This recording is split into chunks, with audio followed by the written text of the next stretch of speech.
My search for answers to the mysteries of the Med starts here in Turkey.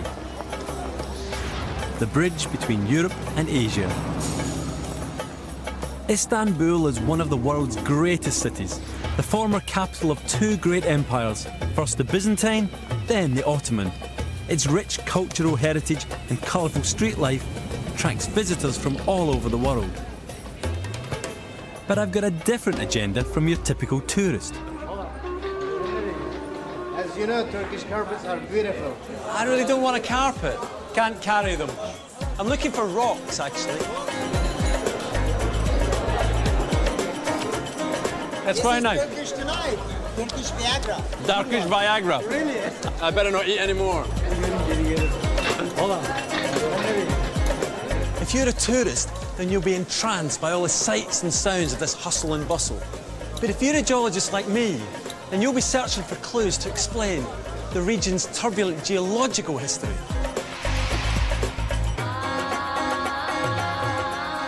One of the jewels in Istanbul's crown is the Hagia Sophia, the Church of the Divine Wisdom. It's one of the greatest surviving examples of Byzantine architecture. The building actually first started to be constructed at the end of 4th century AD.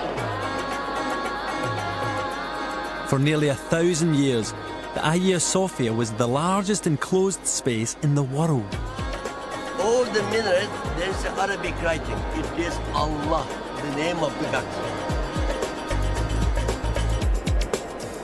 Hagia Sophia is a magnificent building with its dome basilica, its stunning mosaics, and its beautiful columns. But sidestep the tourist throngs, and you can find clues to what, for me, is a much more interesting story. Leaning columns, an arch that's been twisted, cracked, sunken floor. And the massive dome has collapsed on at least 2 occasions. For a geologist, these are the telltale signs of the violent activity in the rocks below, which has menaced Hagia Sophia throughout its 1,500-year history. This remarkable building and the vast city of Istanbul sit right in the middle of a notorious earthquake zone. The threat of catastrophic disaster is a constant fear. The underlying forces which make Istanbul and regions of Turkey so vulnerable are exactly the same as those that make the rest of the Med so perilous. And I'm going to show you why. Now, the Earth's surface is broken into a set of enormous plates, and they move around on a semi-molten mantle of hot rock beneath them. Now, the African plate has been grinding against the European plate for the last few million years, and stuck in the middle of both is poor old Turkey. Although these plates move roughly at the rates my fingernails grow, the forces involved are absolutely awesome. The thing about rocks moving together is they tend to get stuck. As they move, strain builds up until a critical point is reached, and then everything goes all together. And that is what causes an earthquake.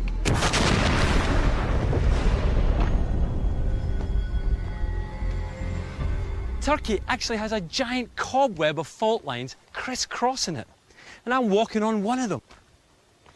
On this side, this grassy bit here is soft sediment, but on this side is hard rock, and separating the two is a beautiful earthquake fault. Look, the block of rock that was once here has slid down this surface, creating these incredible scratches. These weren't made by human hands or a mechanical excavator. These are earthquake marks.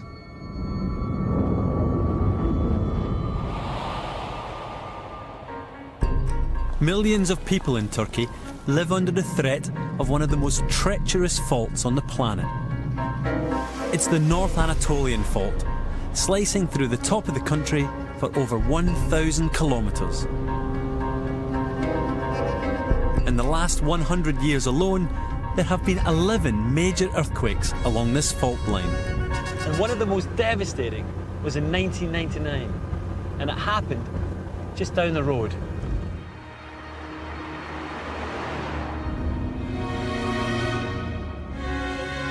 At 3 in the morning on August the 17th, a violent earthquake ripped apart the industrial city of Izmit.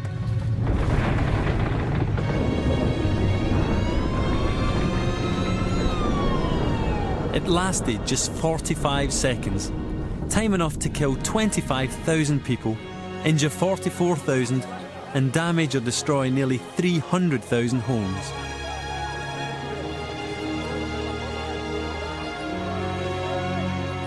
It was Turkey's most devastating earthquake in the last 60 years and caused movements along a 120-kilometre section of the North Anatolian Fault.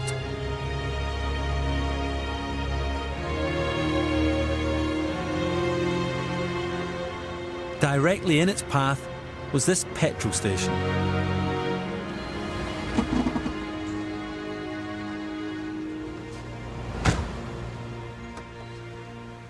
And here, the North Anatolian Fault runs right beneath my feet.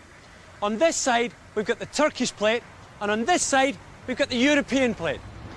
You see the front edge of this building here? Well, that was originally lined up with the edge of this building here. It's moved 1, 2, 3, 4.5 metres. And this line of pumps here was originally flush with this line of pumps here. And the quake has shifted it 1, 2, 3, 4.5 metres.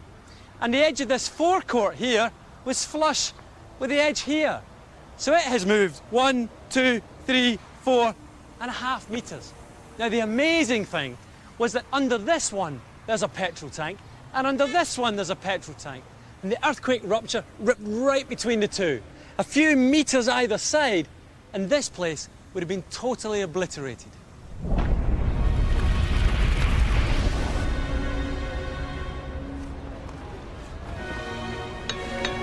Although the worst may now be over for Izmit, the threat of similar devastation nearby is highly probable, because once a fault has ruptured, the stresses are transferred further along the fault line. And slap bang in the firing line, 56 kilometres to the west of Izmit, is a city of 15 million people, Istanbul.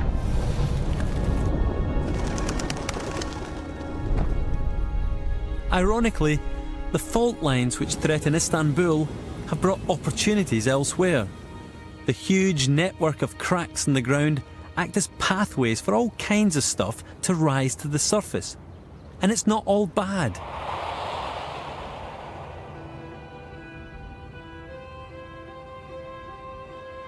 Pamukkale in southern Turkey is home to one of the most remarkable geological landscapes in the Mediterranean. It's a dazzling fairyland of bleached terraces which the Turks call Cotton Castle. Since Roman times, these mineral-rich waters have attracted visitors in search of good health. But Pamukkale hasn't always been so tranquil. None of this extraordinary landscape would be here if it wasn't for fault lines in the rocks below. The surrounding countryside is riddled with them.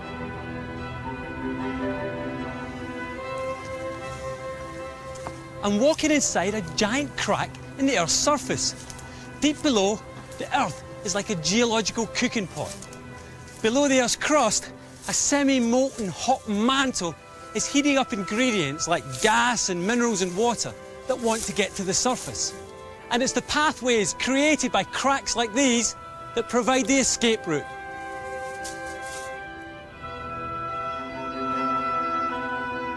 The land around Pamukkale is predominantly limestone and very porous. So when rain falls, it penetrates the rocks.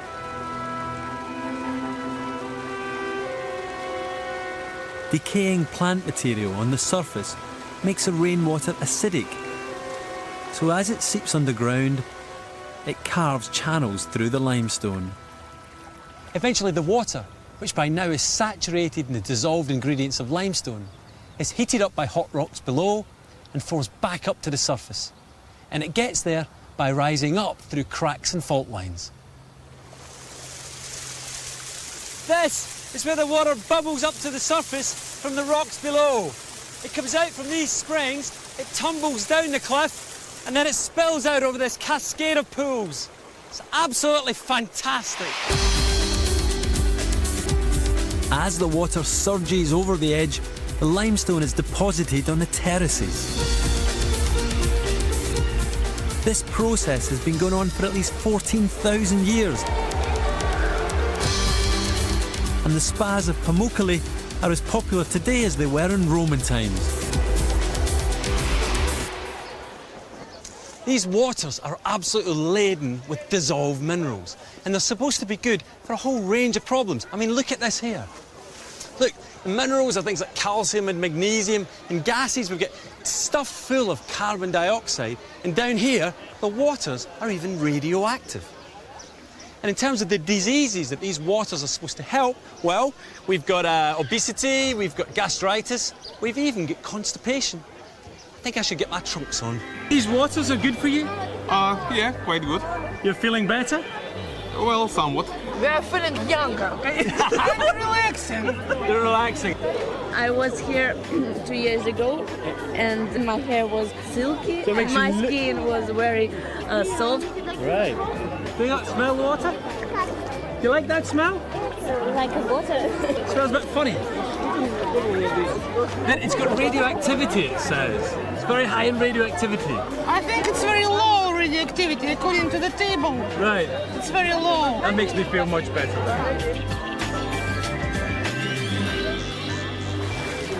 As I said before, cracks in the rock don't just bring up good stuff, they bring up bad stuff as well. And you don't have to look far to see the darker side of Pamukkale. Near the spas of Pamukkale are the ruins of the ancient Roman city of Hierapolis, destroyed by a series of severe earthquakes. This was one of the most sacred buildings in ancient Hierapolis, the temple to the god Apollo. After nearly 2,000 years and numerous earthquakes, very little of it survives. But a cave in which the temple foundations rest does survive, along with its ominous reputation.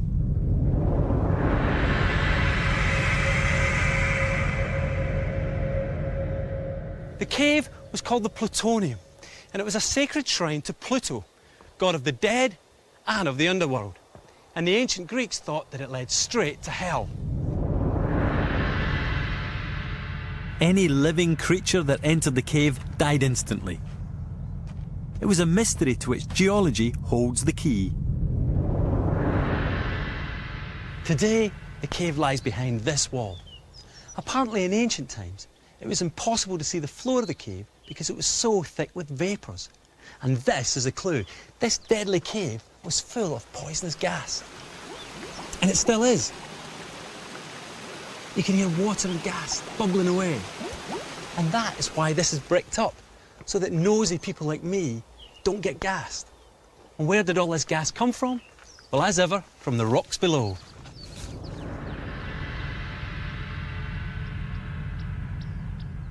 The water deep in the limestone is full of the poisonous gas carbon dioxide, which is picked up from that decayed plant material.